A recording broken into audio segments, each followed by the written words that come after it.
अस्सलाम वालेकुम। तो आज मैं आपके लिए बहुत ही ज़बरदस्त पोटैटो चीज़ी कटलेट्स की रेसिपी लेकर आई हूँ जो बहुत मज़ेदार बनते हैं। बच्चों को आप लंच में दें तो बच्चे अपना पूरा लंच फिनिश करके आएंगे। टी टाइम में भी आप इसको बना सकते हैं, जो खाने में बहुत टेस्टी लगते हैं, बहुत मज़ेदार लगते हैं। बहुत ही सिंपल और इजी रेसिपी है जो झटपट तैयार हो जाते हैं। तो चलिए देख लेते हैं इसकी रेसिपी। चिकन चीज़ी पोटैटो कटलेट्स बनाने के लिए हमने यहाँ पर 6 आलू ले लिए हैं और आलूओं को उबाल कर उनके छिलके उतार कर हमने यहाँ पर रख लिए हैं एक बाउल के अंदर। तो देखिए अब आलूओं के अंदर हम ऐड कर देते हैं 1 टेबलस्पून नमक, 1 टेबलस्पून पिसा हुआ धनिया और 1 टीस्पून हम इसमें लाल कुटी मिर्च ऐड कर देते हैं, 1 टीस्पून चाट मसाला और 1 टेबलस्पून हम इसमें ज़ीरा ऐड कर देते हैं। और इसके साथ ही अब हम इसमें ऐड कर देते हैं पिसा हुआ गरम मसाला 1 टीस्पून, पिसी हुई काली मिर्च भी हमने इसमें 1 टीस्पून ऐड कर दी है। और इसके साथ ही अब हम इसमें ऐड कर देते हैं एक बड़े साइज़ की प्याज को इस तरीके से हमने ऑमलेट की तरह का कट कर लिया है। 5 से 6 हरी मिर्चों को बारीक कट करके हमने इसमें ऐड कर दिया है। तो देखिए सारे मसाले हम इसमें ऐड करते जाएंगे। तो देखिए अब हम इसमें ऐड कर देते हैं चिकन। तो देखिए चिकन को हमने उबाल कर और चिकन को हमने इस तरीके से रेशा कर लिया है और चिकन को भी हमने इसमें ऐड कर दिया है। बहुत ही टेस्टी कटलेट्स बन के तैयार होते हैं। बच्चों को ज़रूर खिलाएं, बहुत पसंद आएंगे। बच्चे वैसे ही लंच ले जाने में बहुत तंग करते हैं, तो आप ये रेसिपी बच्चों को बना कर दें, बच्चे डेली आपसे मांगेंगे। तो देखिए अब हम इसमें ऐड कर देते हैं चीज़। तो यहाँ पर मेरे पास मोज़रेला चीज़ है, तो आपके पास चेडर चीज़ हो या कोई और सा चीज़ हो तो आप वो भी इसमें ऐड कर सकते हैं। तो देखिए 4 हमने स्लाइस इसमें ऐड कर दिए हैं।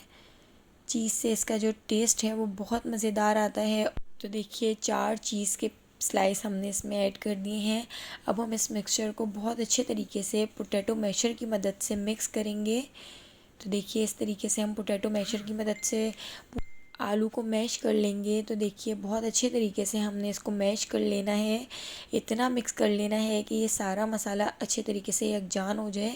तो देखिए इसमें हमने 1 टीस्पून लाल पिसी मिर्च भी ऐड कर दी है और थोड़ा सा हमने इसमें कटा हुआ हरा धनिया ऐड कर दिया है। तो देखिए पोटैटो मैशर से हमने इसको मिक्स कर दिया था और एक चीज़ हमने और ऐड कर दिया है। तो यहाँ पर हमारा जो मिक्सचर है वो बिल्कुल परफेक्ट रेडी हो चुका है। अब हम इसके कबाब बनाना शुरू करते हैं। तो देखिए अब हमने एक कबाब बनाकर इसको अंडे के अंदर डिप कर लिया है और अब हम इसके ऊपर मैदे की कोटिंग करेंगे। तो आप इसके ऊपर ब्रेड क्रम्स की भी कोटिंग कर सकते हैं। मैं इसके ऊपर अंडे और मैदे की कोटिंग कर रही हूँ। मैदे की कोटिंग से ये बहुत ही ज़्यादा क्रिस्पी और बहुत मज़ेदार बन के तैयार होंगे, जो बहुत ज़बरदस्त लगता है। बहुत ही क्रिस्पी कबाब बन के तैयार होते हैं।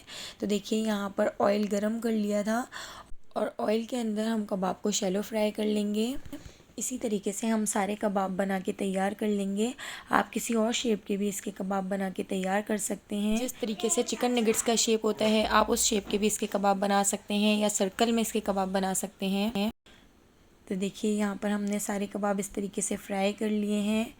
बहुत ही ज़बरदस्त टेस्टी कबाब बन के तैयार होते हैं। तो देखिए दोनों तरफ से हम इस तरीके से कबाबों को फ्राई कर लेंगे, शैलो फ्राई कर लेंगे।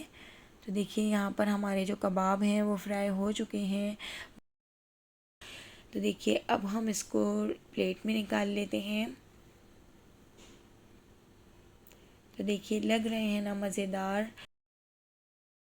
एक बार इस रेसिपी को ज़रूर ट्राई कीजिएगा। आई एम श्योर बार बार बच्चे आपसे इसी रेसिपी की फरमाइश करेंगे।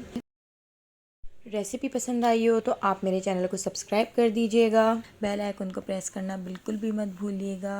तो आने वाली वीडियो तक मुझे दीजिए इजाज़त। अल्लाह हाफ़िज़।